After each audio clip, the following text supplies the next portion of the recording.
sleep, and so it was sure hard getting up this morning. But I'm really looking forward to this morning. I'm looking forward to the message that God has brought to us from the book of Esther. Week by week, as we study this book, it's become, it gets under your skin. You begin to see things that God's trying to teach and to show us from this story. Especially here's a story that there's no mention of God in it. And when we look around in our society today, there's very little mention of God. And we Americans say that we're from a Christian nation, and our money says, "In God we trust." But even in our nation, we rarely ever hear the name God mentioned as far as having anything to do with our livelihood. So this book of Esther is very important to us, I believe. As we continue on, last week we delved into a darker area of when evil begins to arise. This morning I want to speak about if I perish, I perish. It's from Esther chapter 4. We'll read that in just a bit. But it's a very critical statement that we need to understand how that applies to our life. The reason is because as good as life might be, we see that sometimes these dark clouds are coming up. There's a storm coming up. We can't quite put our finger on it. We can't quite understand what's going on.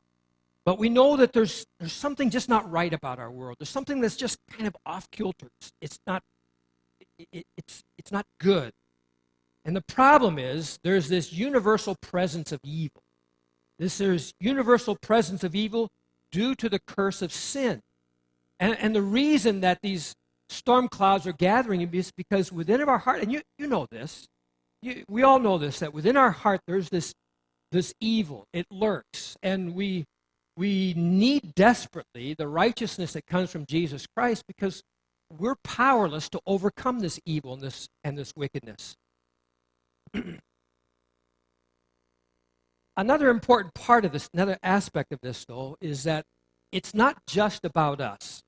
There is an enemy. We do have an enemy who seeks our destruction.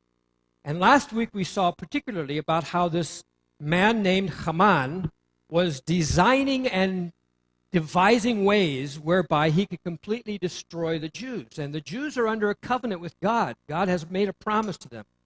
Haman is a picture to us and a type to us of Satan. Satan is a force that is at work, directing many of the evil works. We may not, we may have a hard time with this whole concept of Satan and evil incarnate, but really, when there's just certain things that happen when we see his work and involved, and the Bible tells us this: there's coming a time when Satan is going to step up to the world stage. He's going to take control. He's going to be in charge. And what we see is that the power of this world demands from everyone respect and honor. And if we refuse as Christians to respect and honor what we see as to be an evil empire, we'll be attacked. Just like the Jews, will be destroyed. So today now, I'd like us to look at how we're going to respond to this growing evil darkness, how we're going to respond to these gathering storm clouds. As the storm breaks, then, what do we do? Solomon's advice is this. He says, "Fret not yourself because of evildoers. Be not envious of the wicked, for the evil man has no future. The lamp of the wicked will be put out." Sometimes that's easier said than done. It oftentimes depends upon the ferociousness and how intense the attack is. But how do we respond when we're the minority, when we're the despised minority? And again, I don't want to go into this, us poor Christians, we're so beat down, la, la, la, la, and all that kind of stuff. That's not my point. The point is this, though, that there comes times, even in our circle of colleagues and friends, where we have to take a stand against something we know to be wrong. We stand against injustice. We stand for the oppressed. And there's going to be times where that's just not very popular, and your opinion, your thoughts, your beliefs, your faith, as it were, will be in the minority. And being in the minority, oftentimes be demeaned and despised. Besides that, we feel as if, as Christians, we have a message for this world, those who are unjustly treated and exploited. So, as we come to our story today, just to give a brief background, remember there's a powerful king named King Xerxes. Xerxes is a rather capricious, spoiled brat, actually, and so he gives this big feast and requires the queen to come and to strut her stuff before his colleagues. She refuses. She stands up to him. Because she stands up to him, she's deposed. And King Xerxes gets rid of her. She's banned. We don't know what happens. Some commentators say that because we never hear of her again, she was killed. She could have just been banished to the concubine harem, to the concubine dorm, never to be seen again, because she would never be able to go out into public ever again in her life. Then he chooses Esther. He chooses Esther, who, when we look in the earlier chapters, she's beautiful. The fact is, that's what it was. It was a beauty contest. She's the beauty queen, and so she's the trophy queen, as it were, where he can show her off. But we also see about Esther that not only is she beautiful, she seems rather compliant and subservient. The fact is, many readers, when they read about this, they see Queen Esther to realize that they, especially when it comes to, say, feminists and liberals, they see Esther as being this soft, compliant woman. She does everything at the man's bidding, and Vashti becomes a bit of a hero because she refused, but Esther's has this very sweet attitude, and it kind of is grating. But Esther, on the other hand, too, as far as the traditionalists are concerned, they like to remember Daniel. Now, Daniel was a man's man. I mean, he was a real Jew, because when he had to face the Babylonian Empire, he told the king, he says, I won't eat your food. I'm going to eat the food that is kosher, that is according to my religion, according to my beliefs. And Daniel took a strong stand of separation as a Jew. You remember also that his friends were threatened and said, if you don't bow down to this idol, we're going to throw you into the furnace. And they said to the king, we would rather burn than bow. And so there's this very strong resistance to the common culture in which they were in. So traditionalists look at Esther and say, she's a compromiser. She's not only compliant, she's a compromiser. And yet we see that as a compromiser, there's some things that Esther does that any Jew is going to have a problem. First of all, she sleeps with a man who is not her husband. That was how she got to be queen, because she was able to please the king. There's a problem there for most any religion, ethical problem. Not only that, for her as a Jew, not only does she sleep with this man, then she marries a pagan. You speak to any Jew, and that is completely forbidden. So Esther, as far as we're concerned, and we look at these early chapters here, she's ignored the Mosaic law of identity and separation. And after that, we see that there's this wicked plot that forms by a guy named Haman to destroy all the Jews that are in the Persian Empire, because Mordecai, Esther's adopted father, then has shown his disdain for this guy named Haman.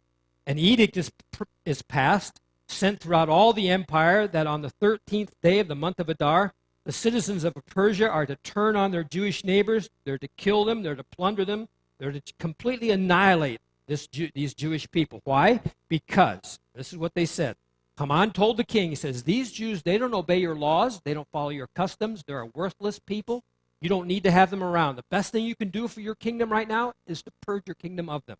And so he gave Haman the license to do so. So as we come to this story here, there's an important question that we need to ask, and that is this. In such a morally ambiguous situation, does God still work? in such a morally ambiguous situation does God still work?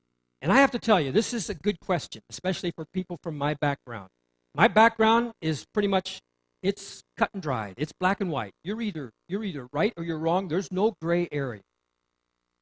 Only thing is, I had teenagers, and I suddenly realized there's a lot of gray areas. And so the question then comes through this book, is God still at work, even though there's this incredible doubt? I mean, look at Esther. How can God use somebody like Esther? She's pretty much compromised any conviction she had in her religion. She's just kind of going along with the flow. And then what about a guy like Mordecai? I mean, Mordecai's filled with this pride, it seems, to where he won't bow. And it was the king's command that everyone should bow to Haman and show him obeisance, and he refused to do so. So, there's definitely some moral problems here. But you and I both know that in our world there's also these moral ambiguities, and we have to wonder not whether our God is able to work in these situations. So what I would like, and the answer to that is yes, he does. We're going to see that today. We're going to see that very clearly. Although God's name is not mentioned or proclaimed, we're going to see how God is at work to do his will, to accomplish his purpose. We're going to see how Esther today or in this story, she steps up. She fulfills God's promise through exercising her influence and exercising the power from where she is and her position. Then we're going to learn how that we are placed by God in the right place to accomplish the purpose of God. Many of you work for, let me start the other direction. Many of you work for Christian organizations. Me, I work in the church. This is a Christian organization. How cool is that? And so everything is kind of, it's all on the up and up. But many of you don't. Some of you go to Christian schools. I grew up in a Christian school. Some of you work in Christian schools and adamantly a proponent of that. But I would say by far the majority of you work in a secular institution, a secular company, and in places where really religious talk is frowned upon, and probably for good reason. And same reason that political talk is frowned upon, because people get heated up. Just like you should be careful about talking about the World Cup. I mean, people get excited about these things. But the thing is, being in the secular organization, there's certain things that are required and so forth. How do you, as a believer, then, face things, face thoughts, face philosophies, and responses that go against what you believe, what you know to be right?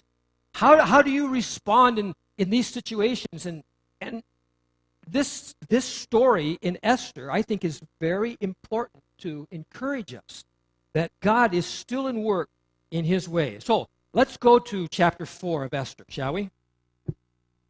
Esther chapter 4.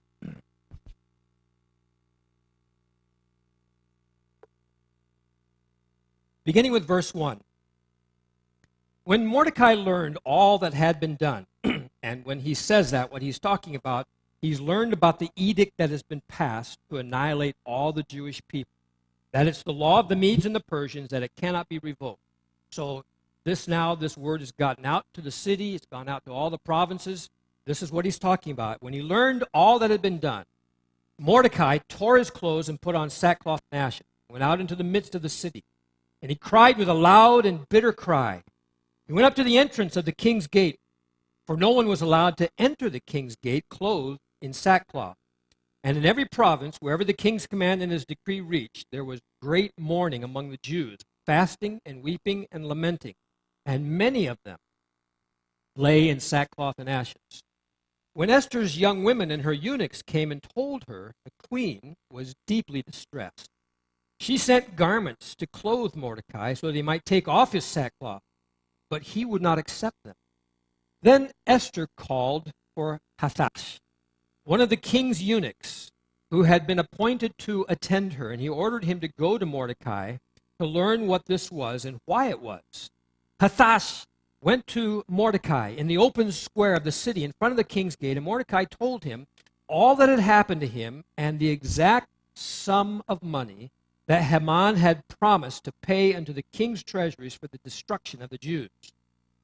Mordecai also gave him a copy of the written decree issued in Susa for their destruction, that he then might show it to Esther and explain it to her and command her to go to the king to beg his favor and to plead with him on behalf of her people. And Hathash went and told Esther that what Mordecai had said. Then Esther spoke to Hathash and commanded him to go to Mordecai and say, all the king's servants and the people of the king's provinces know that if any man or woman goes to the king inside the inner court without being called, there is but one law, to be put to death, except the one to whom the king holds out the golden scepter, so that he may live. But as for me, I have not been called to come in to the king these 30 days. They told Mordecai what Esther had said. Then Mordecai told them to reply to Esther, do not think to yourselves that in the king's palace you will escape any more than all the other Jews.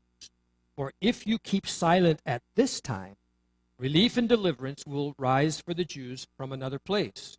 But you and your father's house will perish. And who knows whether you have not come to the kingdom for such a time as this?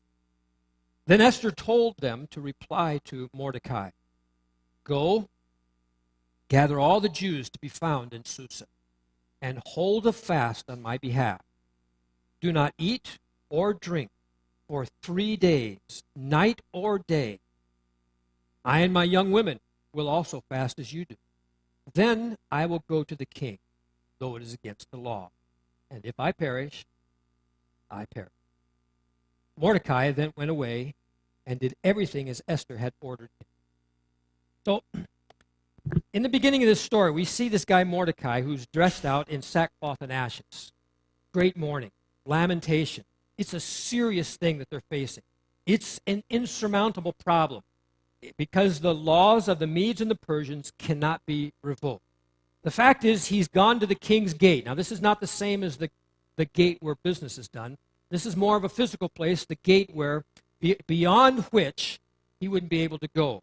Because the palace is a place where there's unbridled indulgence and pleasure. We've seen this. I mean, they have party after party, banquet after banquet. They're constantly, and fact is, writers tell us that the Persians felt that the best way to make government decisions was to get a little bit drunk, a little bit inebriated, because the spirit would help them to be able to know what the spirits are saying to them, and that was the best way to make a decision. So drunkenness was not uncommon. And so for Mordecai to go with his mourning and lamenting in this sackcloth and ashes, completely forbidden. We might wonder why that would be, but there was another story in the Old Testament, too, about this guy named Nehemiah. If you've been in Sunday school very long, you've heard about Nehemiah and how he wants to go back and rebuild the walls of Jerusalem. But he goes into the king.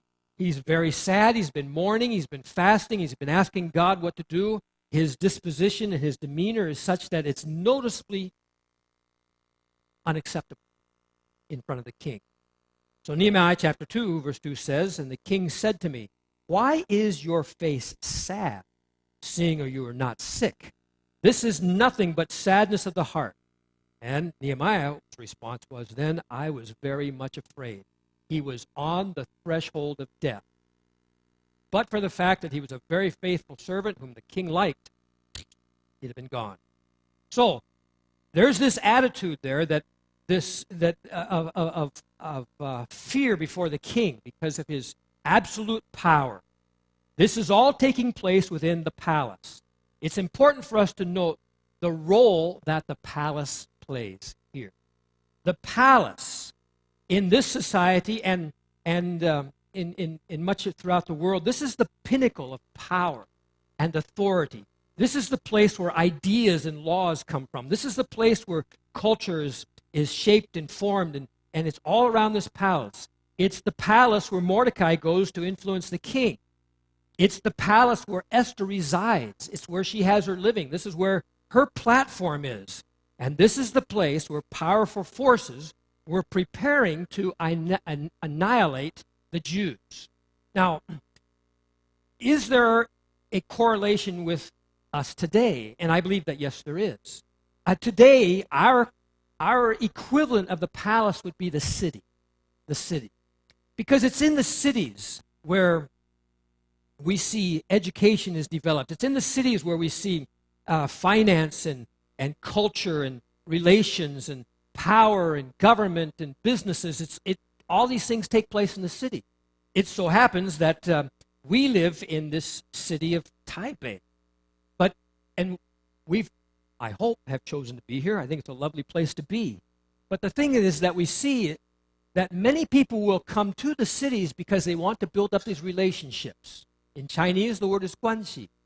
They want the guanxi, to have the back door, as it were. I mean, this is to be able to know the right people, to have to be able to stand. So living in the city or living in the palace is very important. We'll see in a moment that living in the city, in the palace, in a place like this is also very dangerous. And we'll also see that living there is an opportunity for greatness. These things are brought out within our story here of Esther. And I'd like for us to notice them very carefully because there is a correlation for us in where we live. For example, when we talk about the place of the palace being important, let's understand this about the palace. It's a secular place. Quite frankly, my job in a church is frankly out of place in this world. And it takes an effort, I think, on the part of most pastors to be able to walk in the shoes of people who day after day live in a secular, ungodly world. And there are pastors who have decided that they would rather be bivocational so that they can be out and really, literally in the real world. In the real world. Don't worry, I read and study a lot, so. But let me give you a couple of examples. The first one would be a guy named Joseph. Joseph was the 11th of 12 brothers. And he was rather despised because he had kind of how should I say, a prima donna attitude. I mean, he'd had a couple of dreams, and in his dreams, his brothers all bowed down to him, and he's number 11 of 12, and that doesn't happen. And then his mom and dad also bow down and worship him, and he's telling everybody about these dreams that everybody's going to bow down, and they're going, no, Joe. Oh, he did. He just kind of had that attitude. So much so that his brothers despised him. And Dad told him to go find his brothers who were out tending the sheep. When they saw Joseph coming, the reason they saw Joseph coming, because he was Daddy's little boy, and Daddy had gotten him a nice little coat of many colors and so forth, and so they saw Joseph coming, and they're just scheming. Let's get rid of the guy now. We'll kill him. We'll tell Dad he got killed by a wild animal, and that'll be done. But being is the fact that they would rather make a profit off of him, they sold him instead. Sold Joseph to a band of slave traders. They took him down into Egypt. He was bought by a man named Potiphar, lived in Potiphar's house, and rose up to a place of great prominence and great importance in Potiphar's house, to where he was responsible as the steward of everything that Potiphar owned except for Potiphar's wife. And wouldn't you know it, Potiphar's wife is the only one who really wants Joseph. So she's willing to give him everything so he can have it all. But he says, no, I can't do that to Potiphar. As a result, he was falsely accused. He was cast into prison. Everything looked very dark and very hopeless. As the story goes on, a couple of other guys who were accused of trying to plot against the king were thrown into prison there. They have dreams. Joseph interprets their dreams. One of them goes free. He's back in the palace again. Back in the palace, and the Pharaoh has a really weird dream about these fat cattle eating skinny cattle, and fat ears of corn eating skinny ears of corn. I mean, how weird is that? And then he says, I need somebody to tell me my dream. This guy suddenly remembers, oh yeah, there's a guy in prison. Come on. There's a guy, he's telling the king, there's a guy in prison who tells me my dream. To go to the prison, get this prisoner out. And so Joseph comes, he tells the dreams, and Pharaoh says, wow, is there anybody else in the entire kingdom that's as wise and as smart as you are?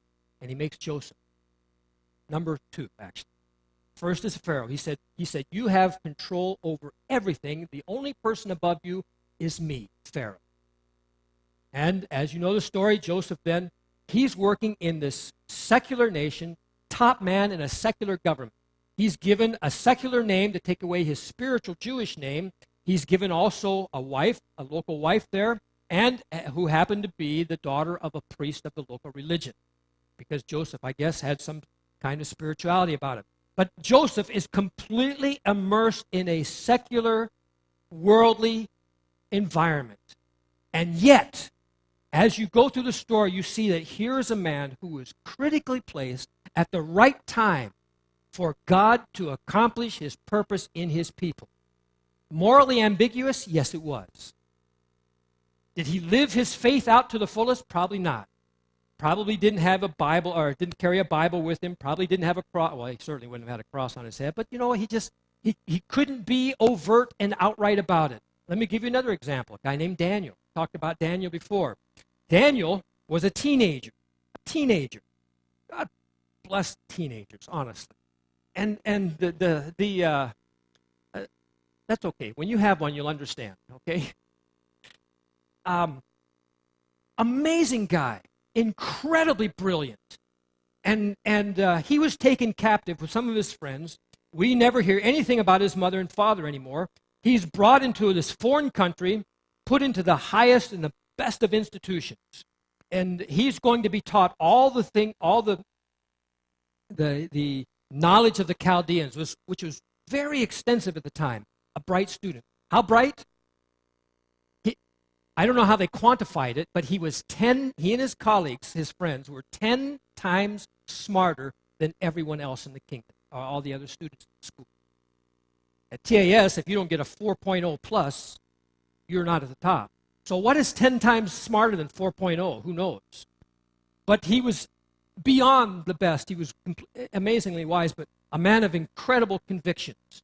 And here he is, secular nation, a pagan country. They worship many different idols. And he stands as a teenager, confident and convicted of his beliefs and his faith in the one true and holy God, and he will not budge.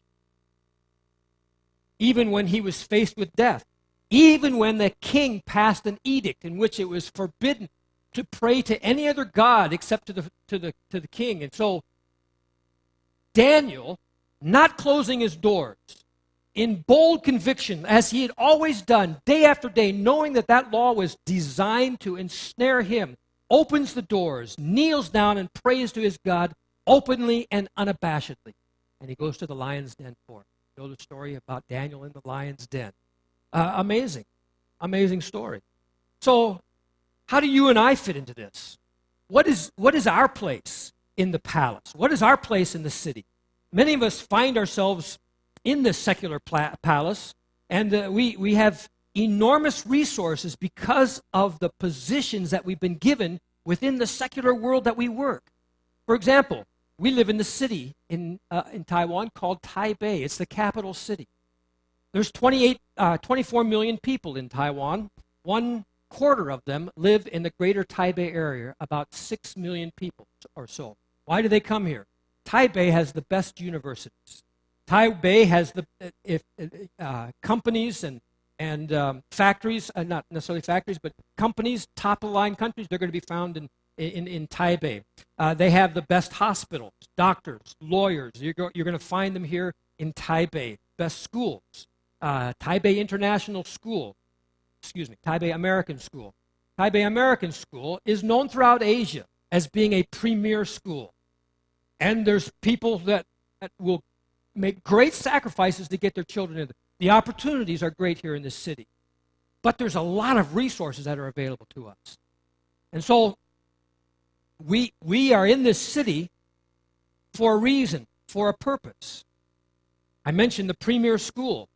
There's other international schools here, top-notch schools, good schools, secular, not Christian, where religion may be taught, but it's not promoted at all. And you're in those schools.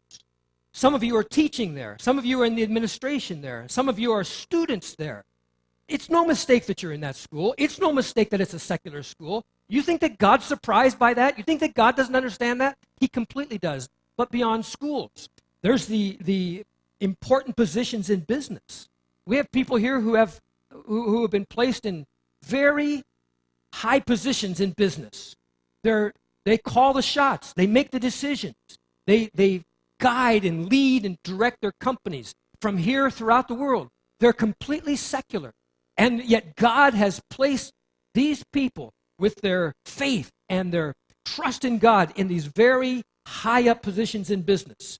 There's influential positions, government positions, political positions, all throughout our community.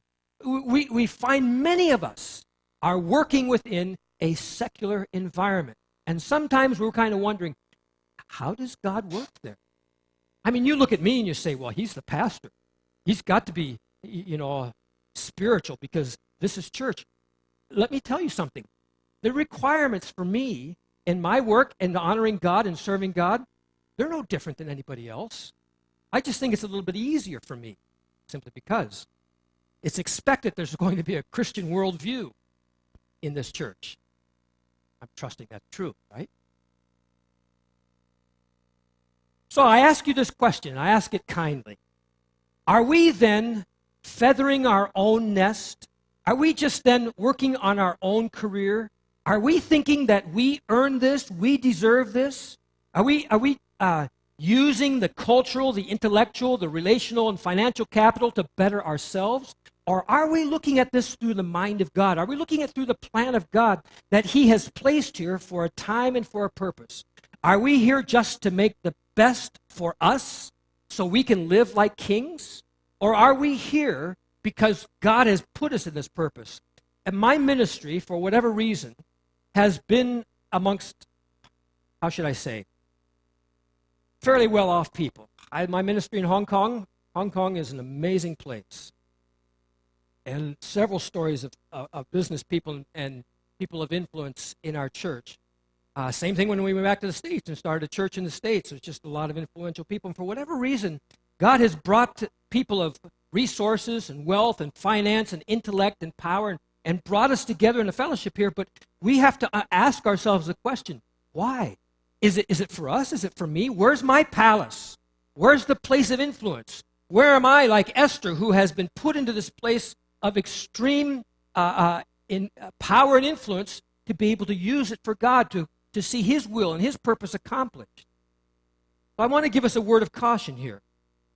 We should be careful that we're not using the city for our own benefit instead of serving the city. If the city is our palace, if the city is the place where God's put us, and even using that our place of influence, are we using it for our purposes? Or are we serving and blessing them? People outside the palace, people outside these circles, they need us. They need people of position and power who are going to influence those. People who are oppressed, people who are poor. And so this is why I want you to think about now what Mordecai had to say to Esther. This, I believe, is the key phrase in this narrative, and something that we need to stop and think about all the time.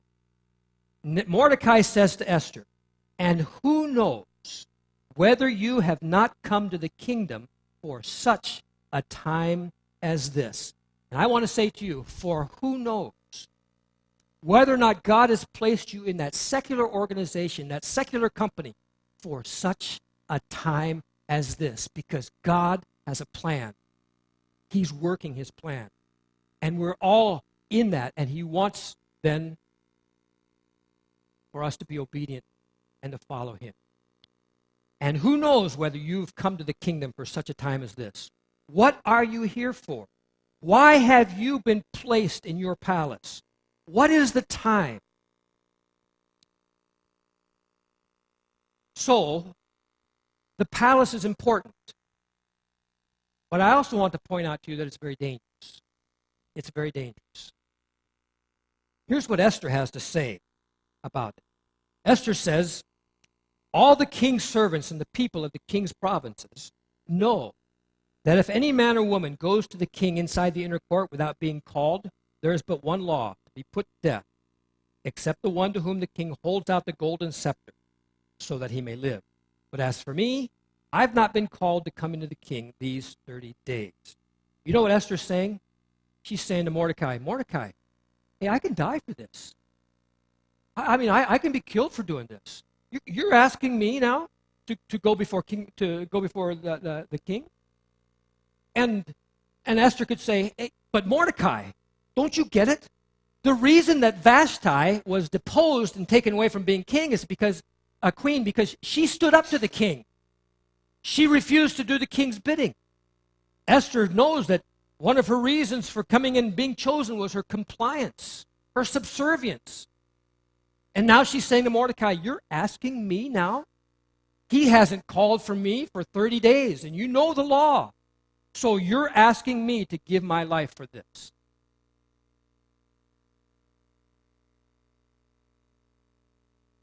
If you do risk the palace, you might lose everything, but you might not. This is what Mordecai's reply is. He says, do not think to yourself that in the king's palace you will escape any more than all the other Jews. For if you keep silent at this time, relief and deliverance will rise for the Jews from another place, somewhere else. But you and your father's house will perish, and who knows whether you have not come to this kingdom for such a time as this. In other words, he's saying to her, all right, Esther, here's the way it is. If you don't do anything, you're going to lose everything. Because what's going to happen is the Jews are all going to be annihilated. It's going to be found out that you're also a Jew, that you're one of those people then, and you cannot get away from being in the law. You're going to die too.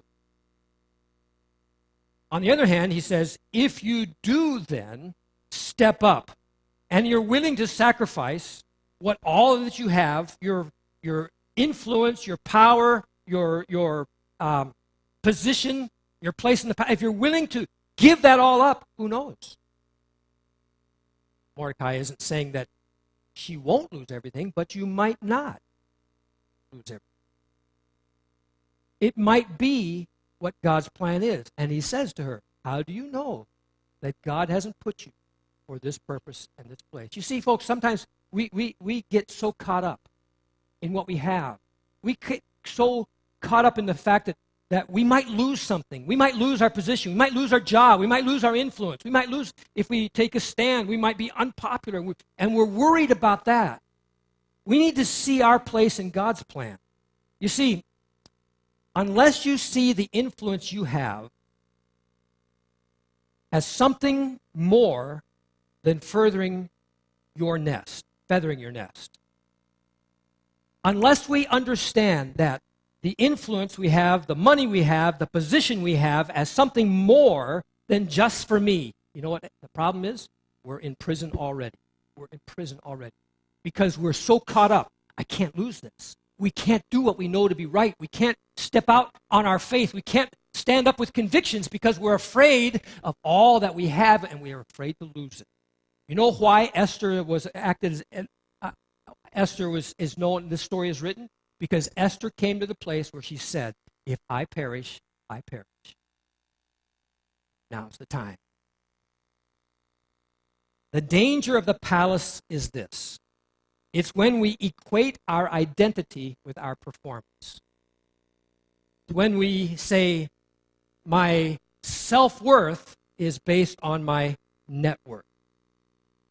And so we refuse to lose our net worth because we want to preserve what we think is our self-worth. And that's the danger of being in the palace like this, where we're in positions of power. We're in positions of authority. We can have we can make sweeping changes. But we see things like these dark clouds are forming. We see things that are like evil influences, and we might sense that maybe our company is going the wrong direction or making policies that are not quite ethical, or we might be in an institution where we see things that, this is just not right. We're afraid to take a stand because we're afraid of what we're going to lose. We become prisoners already then. We've lost already. We are caught up in this prison. The danger of the palace is when we see my success defines who I am.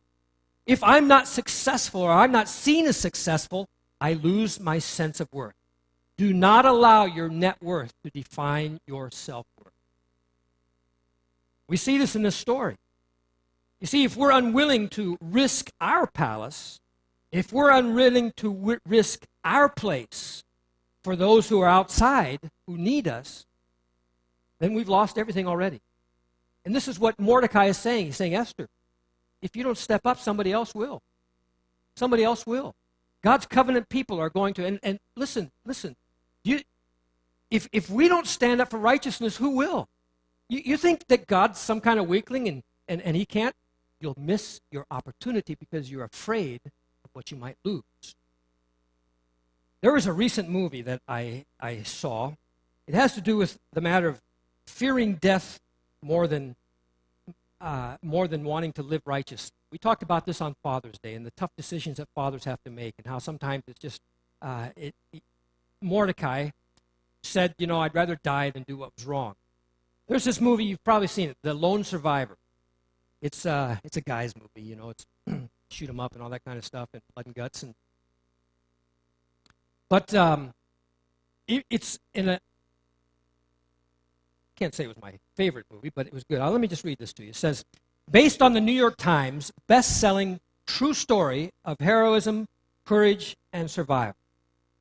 The Lone Survivor tells the incredible tale of 4 Navy SEALs on a covert mission to neutralize a high-level al-Qaeda operative. The 4 men must make an impossible moral decision in the mountains of Afghanistan that leads them into an enemy ambush.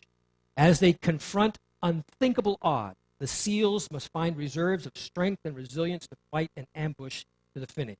I don't want to say much more about the movie than that because it'll spoil it for you. But they did. They had to make a moral decision. And I think it was the right decision to make, and obviously there were those in the movie that didn't. As a result of making the right decision, 3 of them lost their lives, hence the lone survivor, the only one who made it back. Tough decision. But you know what amazed me about this? Once the decision was made, and even though they knew they likely would never make it back, and it's heart-wrenching because you see the life that the wives and the kids back home, man, they knew there was one thing to be done, and that was to defend to the very end. And they did. Sometimes we get so caught up with life. Sometimes we think that life is so very precious. It's okay to compromise. It's okay to be compliant. It's okay to be subservient, to just kind of go with the flow because we don't want to die for something. And yet, we stand here as believers in Jesus Christ with salvation over us because he was willing to die for us. Listen as we go on here. The last thing I want us to see is how to live in the palace with greatness. How to live in the palace with greatness. And we might look at Esther and we might say, wow, what a fine example she is. But if our inspiration is Esther's example, we're going to fail. The reason is we're inspired mainly by guilt. I know I should do these things. I want to be like Esther. And so we're inspired then to do that because moved by guilt to do the right things, it's just not going to last very long. But another thing that happens is we read stories like this and about how Esther took a stand, and we can tend to overreact. We can say, oh, yeah, I know I should be a Christian. So I'm going to carry a bunch of tracts in my pocket here, and I'll go to the office, and I'll put tracts on everybody's desk in the office. Or maybe what we'll do is take a big black Bible with Holy Bible written on it and place it on our desk so people know, or wear a big wooden cross. You won't want to be really overt and out there with it, in the face and so forth. And sometimes we tend to overreact. But the same, in fact, this years ago, probably 40 years? Good night, that's a long time. Yeah, but there was a group of people in Southern California who had these great big black Bibles and a Holy Bible written very big. See how times have changed these days? I don't know if it'd work with an iPad, This is the Word of God! And this is what they would do. They would walk along the beach holding these great big black Bibles and saying, the judgment of God is coming. You've got to get right. The wrath of God is going to come upon all sinners. You've got to get saved. And, the message that they're saying is absolutely true. But there wasn't a word wasn't an indication of love and grace whatsoever. But the problem is it becomes then our identity is caught up in our performance. We're caught up in thinking that we're doing the right things because, we are the right person because we're doing the right things. We still live in the palace. We still find our self-worth in our performance. It's typical of religious beliefs. The thing is, all religions believe that there's a gap between the human and the divine. All religions then realize in order to get from here to where the divine is, we've got to make some kind of efforts. Some go through the efforts of change consciousness or change in perceptions, and some have works to do or sacrifice or to give great wealth, and some try to manipulate the spiritual. So I think what we need to see here for Esther is not that she's giving us a way to bridge the gap, okay? That she's not giving us a way to get from here to where God is. Which, when we look at her as an example, we're saying, well, if I can be like Esther, then, God's going to love me and I'll be on the inside. And so, but rather than seeing her as that, we should see Esther as a signpost. She's actually pointing us to someone. She's pointing us in the right direction. How is she doing that? Let's look at this very quickly. Esther is a signpost, and her sign is this. She saved her people through two things. First of all is identification. At first, she was not identified with the Jews. This is why it's so critical in the beginning of the story. Mordecai tells her, Esther, do not tell anybody who your people are. And now she has to come out. She identifies. She comes out. She stands with her people. We'll see this in chapter 5 in just a minute. It was a risk. It was dangerous. It could be deadly. Her people are condemned to die. There's no hope for her people. It is a law that cannot be rescinded, cannot be revoked. And so when she steps up and says, I am one of those Jews, she's saying, I'm ready to go. I'm going to die. So she identified herself. The second thing we see is because she identified with her people then, she could then begin to mediate for them. She could mediate for them. As long as Esther remained queen and not Jew, her voice has no relevance. But when Esther then decides, I'm going to be a Jew and identify with a Jew, when she stands before king, now her voice will be heard. Esther bravely went before the throne of power. No one else could do this like Esther could. Chapter 5, verse 1 says, on the third day, Esther put on her royal robes and stood in the inner court of the king's palace in front of the king's quarters, while the king was sitting on his royal throne inside the throne room opposite the entrance to the palace. See, I know this guy's a great author. Look at how he describes this. Number 2, verse 2. And when the king saw Queen Esther standing in the court, she won favor in his sight, and he held out to Esther the golden scepter that was in his hand. Then Esther approached, touched the tip of the scepter. Not everybody can just reach out and touch the king's golden scepter there. That was classic. And the king said to her, what is it, Queen Esther? What is your request? It shall be given you even to the half of the kingdom. So she had won it. Because Esther received favor. Because Esther received favor from the king, that favor then is imputed upon her people and to her people. Now, does this story sound familiar at all? Does it sound like something else we've heard about? Yes, it is. You see, Jesus also left his kingdom in heaven. Jesus left his palace. Jesus left his position beside his Father. He identified with us who are also hopelessly condemned. Jesus he crossed the gap. He came to us. We had no way of crossing the infinite gap. Jesus identified with us, not by risking his life. Esther merely risked her life. She put it on the line. Jesus identified with us by giving his life, by offering his life, by sacrificing his life. He did not say, if I perish. He simply said, I perish. I perish. Because Jesus identified with us, he then can mediate for us. Here's what an author named Paul writes. He was writing a letter to a young preacher boy named Timothy, and Paul says this. He says, this is good. It is pleasing in the sight of God our Savior, who desires all people to be saved and to come to the knowledge of the truth. For there is one God, there's one mediator between God and men, the man Christ Jesus. What? He gave himself as a ransom for all, which is the testimony given at the proper time. So, now Jesus, having identified with us, he stands on our behalf and he mediates before the throne of grace, before the throne of the universe, having satisfied all the punishment for sin, having taken all the wrath of God upon him, because he has procured the favor, then we have the favor of God upon us. I had the question asked me this past week. Well, if I become a Christian, can I just keep on sinning? All taken care of, right? So my sin's covered. I can just go on living like a sinner, and God's got it covered. But when we understand that it's Jesus who stood in our place, and he is favored by God, therefore God favors us. Why would you want to be literally spitting in God's face, continuing to sin, when we've been redeemed in such a way as to be favored by God through Jesus Christ? So I say to you this, if our identity in life is in Jesus Christ, we have nothing to lose. If we perish, we perish. Listen to this quote. This is a great quote from a woman named Jean Guyon. What danger is there in giving yourself up completely to the Lord Jesus and fixing all your attention continually on him?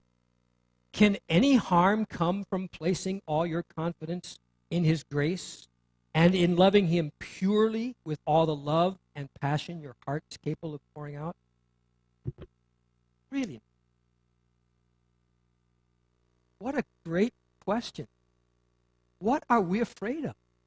Is some harm going to come to us by giving ourselves up to Jesus? You see, Jesus lost his place in the palace for us.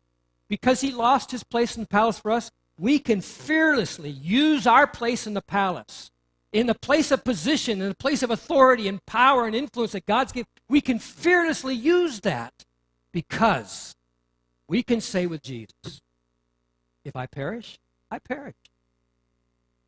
God's put me here for a purpose and for a reason. So when we think like this, we're truly free. Just a couple of things before I close. When we with the mind of Jesus say, if I perish, I perish, first of all this, that is the language that calls us to identify with the poor and despised in this world. We're called to identify with those who live outside the places of influence, who live outside the places of power and wealth. We're called to identify with those, and if we identify with those, then we can mediate for them. We're called to hear their plea, to help them. That's why we help missionaries and pastors, like places where in India and Bangladesh and Nepal, places where people have little or no voice, where they have no opportunity. If I perish, I perish. But that also is the language of mission, exciting mission, challenging mission, because we can go out there in very dangerous situations. And to say, this is where God's called me, this is the place where he wants me to be. In your position, in a secular institution, it can be very dangerous. But we can do it with a sense of freedom, knowing that I'm here for this purpose. And may I say to you this, all of us have experiences and resources that make us uniquely able to minister to someone, prepared to help someone in this world. Ephesians chapter 2, verse 8 through 10. We heard that quoted this morning. And here's the verse. It says, for by grace you have been saved through faith. That is not your own doing. It's the gift of God, not a result of works, so that no one may boast. Now listen. For we are his workmanship, created in Christ Jesus for good works, which God prepared beforehand that we should walk in. And the word workmanship is, in the Greek, the same word we get the word poem from. Poem, a work of art, words of art. You know what God's saying? He says, you're my work of art. In other words, listen, where you are, the position where you are, God made you for this. He uniquely prepared you for this. He has uniquely equipped you to place you in that position. Now, it may be very secular. It may be very unspiritual. It may be very unkind. But you need to understand, you're the workmanship of God, created in Christ Jesus for good works.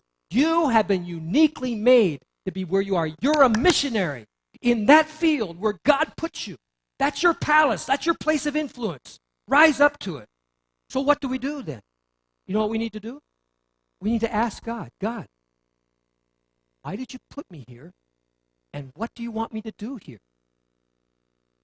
What's my job description? You think your job description was given to you by the company. No. Your job description was given to you by God. He placed you in that palace. He placed you in that place of influence. Ask God, what is it? And then live with that abandonment to what God wants you to do. Lastly, it's the condition of unconditional obedience, the language of unconditional obedience. When we say, if I perish, it's saying unconditional obedience. Let me give you this illustration real quick. Excuse me. If the distance to the sun is the thickness of a piece of paper, okay? If the distance to the sun is the thickness of a piece of paper, the distance between Earth and the nearest star would be a stack of paper 70 feet high, about 20-some meters, 23 meters. The distance, then, across our galaxy would be a stack of papers 120 miles high. And our galaxy is like a little speck of dust amongst all the specks of dust that make up the universe. So the question is this. If this Jesus holds this all together by his word, which it says, Hebrews chapter 1, verse 3, he's the radiance of the glory of God, the exact imprint of his nature. He upholds the universe by the word of his power. Is this the kind of person that we invite into our life to be our personal secretary, our personal assistant? Really? You see, folks, we need to understand the greatness and the awesomeness of God if we're going to live a great life within the palace. Understand that this language of greatness is, if I perish, I perish. But I am unconditionally going to be obedient to my God. Thank the Lord for where he's put you. We have people here in all kinds of different organizations. In fact, about 10 years ago, if you would have said to me, a church member had come to me and said that they work for a cigarette company, I would say, you're kidding. Really? But, I realized that God put this man in this place for this time and this purpose, and God knows exactly what he's doing. I think it's amazing and unusual, the places where God puts people. But I want you to understand this. You're not there because you're so smart. You're not there because you're so lucky. You're not there to feather your nest. You're there because God put you there to accomplish his purpose through you at this time. Rejoice in it. Let's pray. Father, thank you so much for your confidence in what you do, placing us in sometimes very unusual circumstances. And Lord, help us, if we want to discuss all the moral angles and the ethical issues that are involved in what you do, we'll be so confused. Help us to keep our eyes focused on Jesus Christ. Help us to see the work of God in our life that you want us to do. Help us to understand we are where we're at for this time because you put us there to see your purpose accomplished. We ask you, Lord Jesus, and we'll just simply ask the question this week. Lord, why am I doing what I'm doing? Why have you put me in this place? What's my responsibility? And then simply to be like Jesus. Let's not focus on Esther or Mordecai. Let's just focus on Jesus.